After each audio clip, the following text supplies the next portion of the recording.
This appeared in the Los Angeles Times. Monday morning, January 29, 1934. And then at the bottom of the page, Lizard People's Catacomb City Hunted. And it begins, written by Jean Bosquet.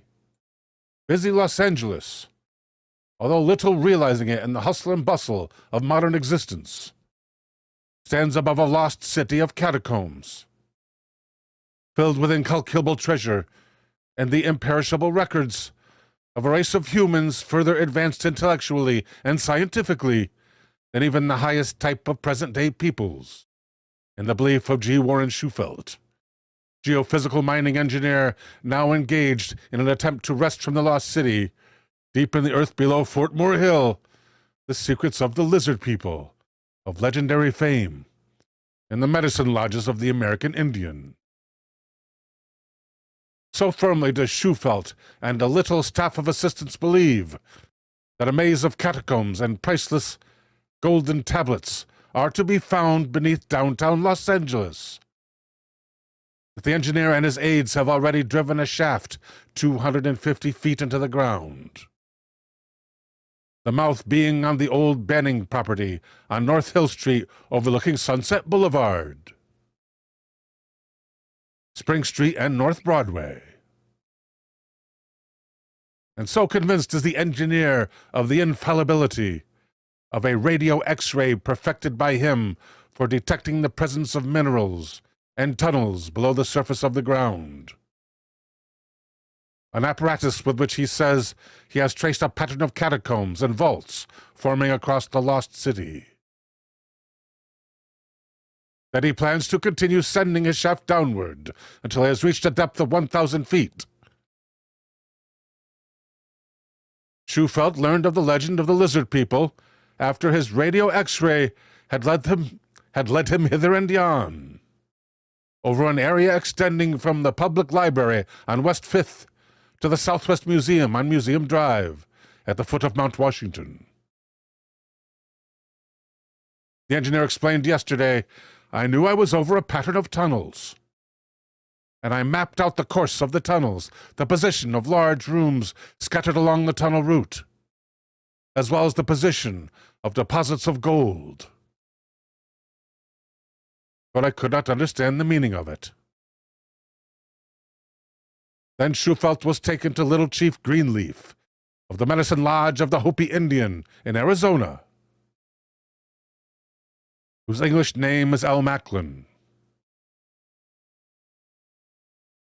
The Indian provided the engineer with a legend which, according to both men, dovetails exactly with what Shufelt has already found.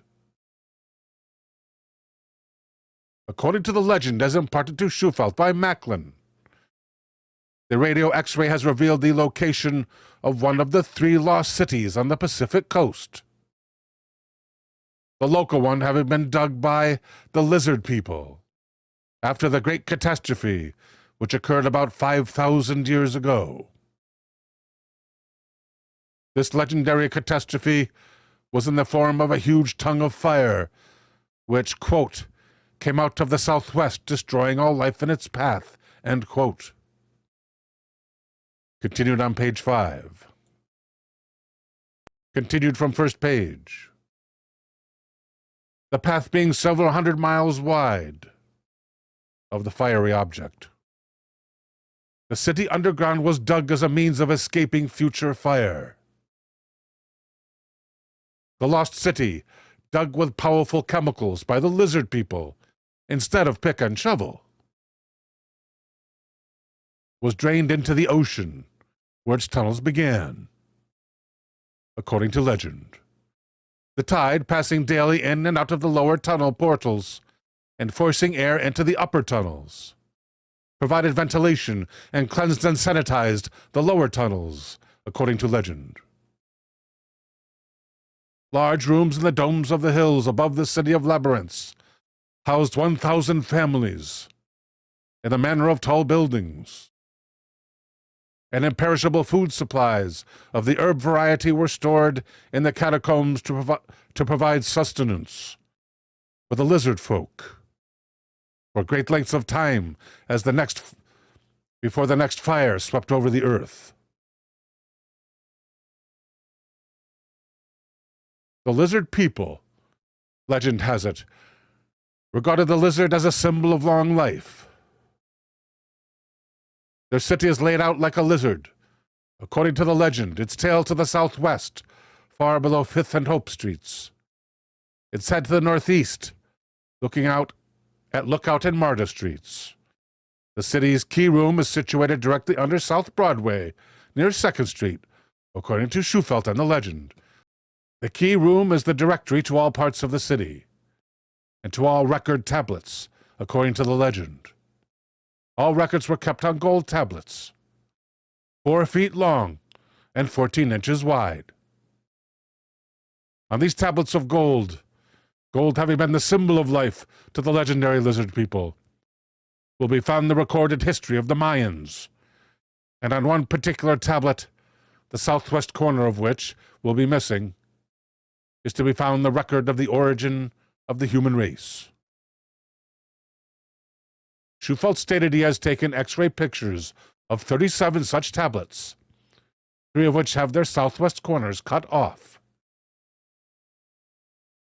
Quote, "My radio X-ray pictures of tunnels and rooms, which are subsurface voids, and of gold pictures with perfect corners, sides, and ends, are scientific proof of their existence,"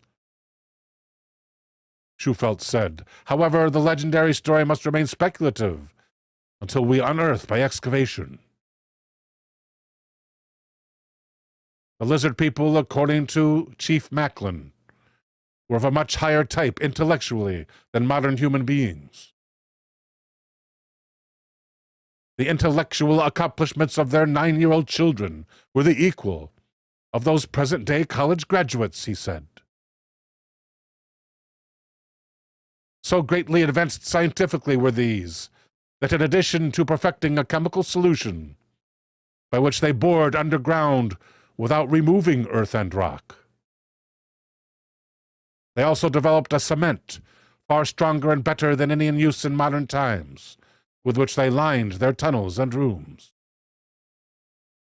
Chief Macklin said legendary advice to American Indians was to seek the lost city in an area within a chain of hills, forming the frog of a horse's hoof. The contour of hills surrounding this region forms such a design, substantiating Schufelt's findings.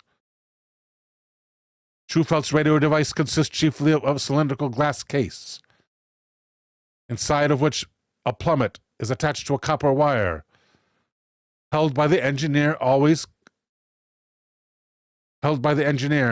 which sways continually, pointing, he asserts, toward minerals or tunnels below the surface of the ground, and then resolves when over the mineral it sits. When over the mineral, or swings in prolongation of the tunnel, when above that excavation.